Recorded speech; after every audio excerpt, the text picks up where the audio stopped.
We're a payments company, and we like to think we're a bit different from most of the traditional payments companies that have come from very traditional banking type backgrounds. So we try to deliver everything within the payments journey. So in the traditional world, you'll have a PSP, which you guys are probably quite familiar with. You may have another company that providing your fraud fighting tools, so trying to limit the amount of fraud.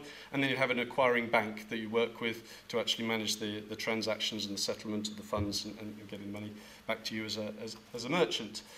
We're actually all three of those. That gives real benefits to our clients on giving visibility of the transaction right the way from the moments that the customer or cardholder enters their card details right the way through to the money getting back into your bank accounts. And so we keep that visible to everybody. We are a multi-channel provider, so we can operate, as I said earlier, in the in-store, online, and mobile, and all channels. And really, one of the big differences for us is our ability to cross borders and boundaries. So we are a company that delivers solutions all over the world. So we can accept transactions in 187 different currencies, and we deliver our services, our payment services, to lots of very big international brands. We got some awards up in there, but when we were, a couple of years back, we were classified as a startup, and we were growing remarkably quickly because of our approach. Probably can't call us a startup anymore. Last year we processed $14 billion worth of payment transactions, turning over about 70 billion ourselves. We've now got offices in 9 different countries around the world, and we are really growing. The business is doubling in size pretty much each year. All our technology is built in-house. We do it ourselves. We've got complete control. We're the ones that people come to blame if something doesn't work, but the good news is that doesn't happen very often. Try and put some of that into life. I thought I would include a few of the brands that we process transactions for. These can sit, some of these have mobile requirements, others don't. The one that I thought I'd pick up and talk in a little bit of detail is Uber, right in the middle. Uber's proposition is entirely mobile based. The whole proposition is focused around the mobile phone. I'm not sure, Uber isn't massively common in the UK, but it's a big international brand. They're a taxi booking service. You register with Uber, download your app, and then you record your payment details at that point, and you store your credit card and your payment preferences, payment types via the app. We retain all those sensitive details and look after them in a PCI compliant way. And then when you want to book a taxi or when you want to order a taxi, you open up your app, you set your pickup location by pressing a button on there, and the taxi arrives 10 minutes later, drives you to a destination, and the entire payment process is all handled automatically in the background. This is ideal for Uber. The last thing you want to do when you need a taxi, it's raining, you've got your laptop, you're trying to type a 16-digit PAN number into there, you then got to pick a card security code. Oh no, he's going to ask me to do 3D secure. All of that doesn't work in a mobile environment, and their entire journey is based around mobile. They needed one-click payment. They needed that to work quickly and efficiently for their merchants. They came to us, we've enabled that to do that for them, and we've done that on an international basis. Just to give you a quick sense of how international we are and the requirements of being an international provider within payment. We support 187 currencies, as I talked about. As you expand a business internationally, outside of the UK and the US, you find that actually supporting Visa and MasterCard doesn't really cut the mustard. As you go around the world, there are a huge number of alternative payment types. We've built interfaces, we've built the capability to accept all those different payment types. Prime example is Netherlands. We're a Dutch company. In Holland, in Netherlands, about 75% of all e-commerce transactions are not performed using one of those Visa, MasterCard, Amex major schemes. Ideal is absolutely the most prolific form of payment when you're in Amsterdam. The same kind of thing exists as you expand internationally, and so that is critically important. In a mobile journey, also really important, if you don't offer the right payment types on your mobile journey as well as on all the other journeys, you're going to find you're going to lose those conversions, and you'll see people clicking away. Payment is critically important to someone's experience. You could have the most fantastic website, the best mobile journey, But if then, as we talked about earlier, I think it was Currys, who got everything right until it gets to the payment page, which they haven't got mobile optimized, you'll find that all of a sudden all that hard work you've done to getting someone to filling their basket is ruined as that customer moves away. So that's enough of the plugging stuff. A little bit about our view of mobile payments.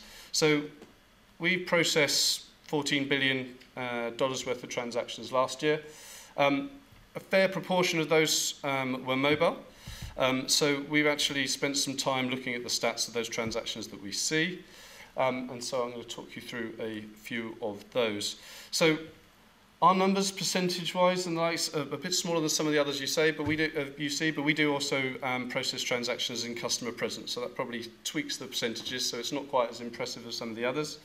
But we've seen a significant growth in the last 12 months, or through 2013, from a period where we were seeing about just under 13% of all transactions occurring on a mobile device to now approaching 20%.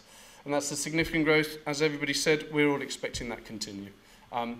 You see the split there, of course, with the devices. In reality, it's still very much an Apple dominant.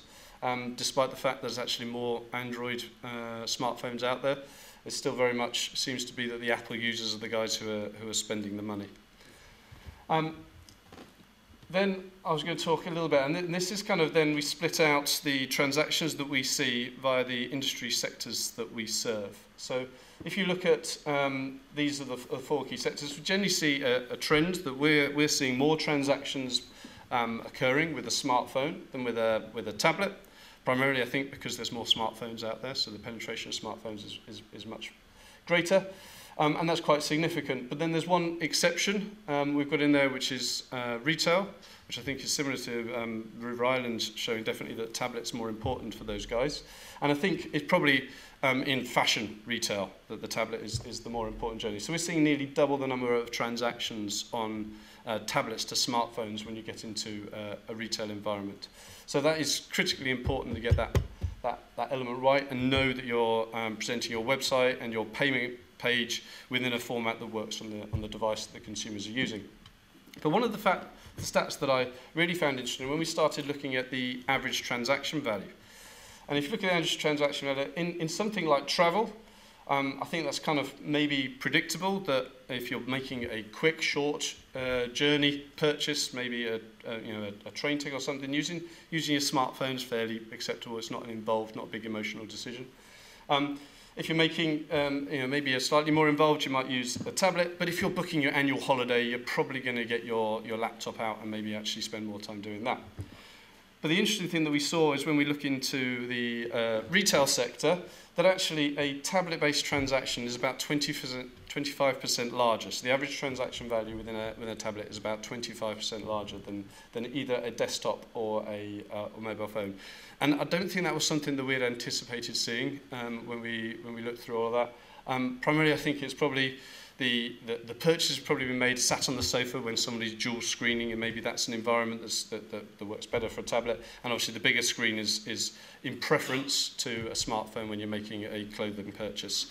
So either that tells you that you need to ensure that your smartphone enables you to stretch and grow the images so that people feel that they're able to make that decision with the smartphone, or it tells you that the tablet is the device that you need to really focus on if that's your particular sector. I've only got 10 minutes, so I'm going to try and wrap it up fairly soon. The one thing, similar to what Andrew was talking about, that I wanted to cover is what about mobile in-store? Personally, I've spent quite a little bit of time working with retailers on in-store payments in my career. And we launched chip and pin, and we thought that was really complex, and we thought that was really difficult. But in the physical store world, they haven't really moved forward with technology for quite some time. Probably a couple of years ago said, right, let's get an iPad. We've got to have this in store. That'll be brilliant. We can use it for, we'll show people our website on our tablet in our store. That isn't really what people really needed to do. There was concern about people using their mobile phone in store. Showrooming, oh my God, what are we going to do? People are going to go and purchase online having come into our store and we've got this expensive store. And they were worrying about it rather than seeing the fact that someone was actually looking at a mobile phone is an inclination that they're likely to make a purchase and they're really interested in the products. The positive side of things were the clienteling and endless aisle, as people started to bring those tablets in store and they're trying to engage the customer and trying to build a relationship with their customers. And that's really good, and we've seen that being quite successful in an in-store experience. But now what we see is people talking about mobile POS, and as Andrew talked about, we've been doing some work with Demandware to try and deliver a mobile POS environment. We see two trends in there. We see the traditional point-of-sale provider trying to find a way in which they can deliver their EPOS, big complex EPOS system onto a tablet device, and they're looking at the big Windows tablets that they can actually run the same application they got running on their point-of-sale. And then we see the e-commerce guys, and these guys are the darlings of the boardroom. You guys have been growing the business, you've been seeing your revenues go up, and they're getting the traction as they're looking at how they bring some of those e-commerce capabilities into store. And so we see very much a lot of retailers looking at how they can bring mobile into their stores. Probably this year is really where most of them are looking at. And then finally, there's a couple of bits of new technology that we're seeing people really interested in, but probably aren't really there yet. And that's paying by a mobile phone and the use of mobile wallets within an in-store environment. People have talked about paying by mobile phone. I think Vodafone launched a pay by mobile facility recently, but really that was a prepay facility, so it wasn't linked to someone's bank card. It wasn't really kind of a standard. They have to top up the app with value, and they're relying on somebody having an Android phone and using an NFC-enabled point-of-sale PED device so that they can actually make those purchases. It isn't really kind of ready in the mainstream yet.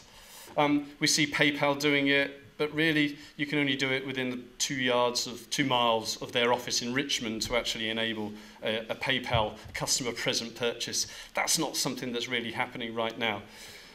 One thing I'm really confident is we will see mobile phones being a device that is used for payment. It's not there yet, but it is coming. Whether that technology will be NFC, whether that be Bluetooth, we don't yet know, but it will be there. So we need to start thinking about that. And the mobile wallets, the PayPals, the Google checkouts, the Amazon payments, those guys will start coming into store to try and facilitate some of those journeys. One thing that I do say with payments is, and everybody probably talks about, is omnichannel is critically important to retailers these days. The mobile seems to be the tool that is driving businesses to actually really start pulling both channels together, realizing that the mobile phone is something that consumers are bringing in store. And so you've really got to think about how that mobile journey works. The other thing I would say is probably your in-store colleagues haven't been doing a great deal in this area. You probably know a hell of a lot more about mobile. You know a lot more about what's going on. Spend some time, talk to them, try and advise them, because they're not quite there yet, and they've got a fair few challenges ahead. Final thing I would say is payment is so critical to a mobile journey. Between any payment journey. The last thing you want is, having delivered a fantastic retail experience to your consumer, is let it all down with a poor payment experience at the end.